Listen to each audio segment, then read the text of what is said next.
இட்லிக்கு நான் இந்த கப்பில் 1 கப் அளவுக்கு பாசிப்பருப்பு எடுத்திருக்கேன். 200 கிராம் பாசிப்பருப்பு. அதே கப்பில் 1 கப்பு உளுந்து, இந்த மாதிரி ஒரு கையளவுக்கு இருக்கிற மாதிரி மாவு ஜவ்வரிசி. இப்போ இதை கழுவிட்டு ஊற வச்சுக்கலாம்.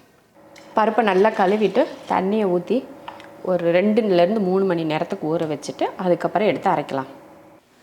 நல்லா ஒரு 3 மணி நேரத்துக்கிட்ட நல்லா ஊற வச்சிட்டோம். இப்போ மிக்ஸி ஜாரில் போட்டு அரைச்சிக்கலாம். நீங்கள் கிரைண்டரில் போடுறதுனா கூட போட்டுக்கலாம். எப்பயும் போல் மாவு அரைப்போம் இல்லையா, நல்லா வலுவலுன்னு அரைச்சி எடுத்துக்கோங்க. குறப்பாலாம் வேண்டாம், நல்லா வலுவலுப்பாகவே அரைச்சி எடுத்துக்கோங்க. தேவையான உப்பு சேர்த்துடலாம். உப்பு சேர்த்து நல்லா கை வச்சு இந்த மாதிரி கலந்துடலாம். நம்ம இட்லி மாவு பக்குவத்துக்கு மாவு எப்படி வச்சுருப்போமோ அந்த மாதிரி இருந்தால் போதும். ரொம்ப தண்ணியாக கரைச்சிட்டிங்கன்னா அப்புறம் தோசை மாதிரி வந்துடும். அதனால் இட்லி வேணும்னா நல்லா கெட்டியாக கலந்துக்கோங்க. தோசைனா தண்ணியாக இருந்தால் பிரச்சனை இல்லை. அவ்வளோதான், உப்பு போட்டு கலந்தாச்சு. இதில் சோடா எதுவுமே நம்ம சேர்த்துக்கல. அவ்வளோதான், மூடி வச்சிடலாம். நல்லா புளிக்கட்டும், காலையில் எடுத்து பார்த்துக்கலாம். நைட்டு காலையில் பிரேக்ஃபாஸ்ட்டுக்காக மாவு அரைச்சி வச்சோம் பார்த்திங்களா, எப்படி பொங்கி வந்திருக்கு பாருங்கள். சூப்பராக பொங்கி வந்திருக்கு. இப்போ கலந்து விட்டு நம்ம இட்லி ஊற்றிக்கலாம். பருப்புன்றனாலே சீக்கிரமாக புளிச்சிரும். இந்த மாதிரி இருந்துச்சுன்னா பஞ்சு போல் இட்லி வந்துடும் பாருங்கள். இப்போது உப்பெல்லாம் சரி பார்த்துக்கோங்க. நம்ம நேற்று உப்பு போட்டு தான் கரைச்சி வச்சுருக்கோம். இப்போ உப்பை சரி பார்த்துட்டு இட்லி ஊற்றிக்கலாம். அப்படியே பட்டர் மாதிரி இருக்குது பார்க்குறதுக்கு. அந்த கலரு, அந்த மாவு கரண்டியில் இந்த விழுகிறதெல்லாம் பார்த்திங்கன்னா ஒரு பட்டரை எப்படி உரிக்கிற மாதிரி இருக்க ஸ்டேஜில் கீழே கொட்டுவோமோ அந்த மாதிரி இருக்குது. இப்போ இட்லி தட்டில் ஊற்றிக்கலாம். தண்ணி எதுவும் சேர்க்க வேணாம். நம்ம நேற்றே கரெக்டான அளவில் தான் தண்ணியெல்லாம் கரெக்டாக ஊற்றி தான் கலந்து வச்சோம். அதே சமயம் உப்பையும் நைட்டே போட்டு வச்சாச்சு. அரிசியே தேவையில்லை இந்த மாதிரி இட்லி ஊற்றுறதுக்கு. சூப்பராக வரும். இப்போ சட்டியில் வச்சுக்கலாம்.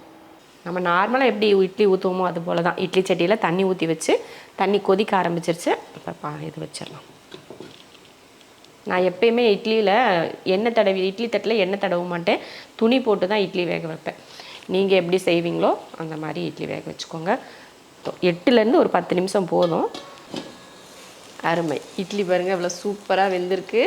நம்ம இந்த மாதிரி தண்ணியை தொளிச்சு விட்டு நல்லா நம்ம எப்போ இட்லி எடுப்போம் பார்த்திங்களா, அந்த மாதிரி தான் வெந்திருக்கா இல்லையான்னு இந்த மாதிரி செக் பண்ணி பார்த்துட்டு அப்படியே எடுக்கிறது தான். அப்படியே தொட்டால் அப்படியே கசங்கிரும் போல் அந்த மாதிரி பூ போல் இருக்குது இட்லி. இப்படி எடுத்து பார்த்தேன் பாருங்கள், இந்த இடத்துல பிஞ்சிட்டு வந்துருச்சு. அந்தளவுக்கு ரொம்ப சாஃப்டாக இருக்குது. கண்டிப்பாக ரொம்ப ஹெல்த்தியான பிரேக்ஃபாஸ்ட் இட்லி. நம்ம டெய்லியும் அரிசி போட்டு நம்ம இட்லி மாவு அரைச்சி செய்வோம். இந்த மாதிரி பருப்புலையும் இட்லி செய்யலாம். ரொம்ப ரொம்ப சூப்பராக இருக்கும். இதுக்கு நான் என்ன சட்னி வச்சுருக்கேன் அப்படிங்கிறத பார்ப்போமா. நல்லா பாசி பருப்பு போட்டு நல்லா சாம்பார் கொஞ்சம் கெட்டியாக வச்சுட்டு கூடவே தேங்காய் சட்னியும் வச்சுருக்கேன். என்ன தான் நம்ம சாம்பார் அது இதுன்னு சாப்பிட்டாலும் கொஞ்சம் தேங்காய் சட்னி இருந்தால் தான் அந்த டிஃபனே நமக்கு ஃபுல்ஃபில் ஆகும். அதனால் சாம்பாரும் சட்னியும் வச்சுருக்கேன். நான் வேறு இட்லி பிச்சு காட்டுறேன். இதில் இருக்க இட்லி எடுக்க எனக்கு மனசு இல்லைங்க பாருங்கள். ஏன்னா அது எனக்கு அஸ்மாவுக்கு அது எப்படி சூப்பராக இருக்குதுப்பா.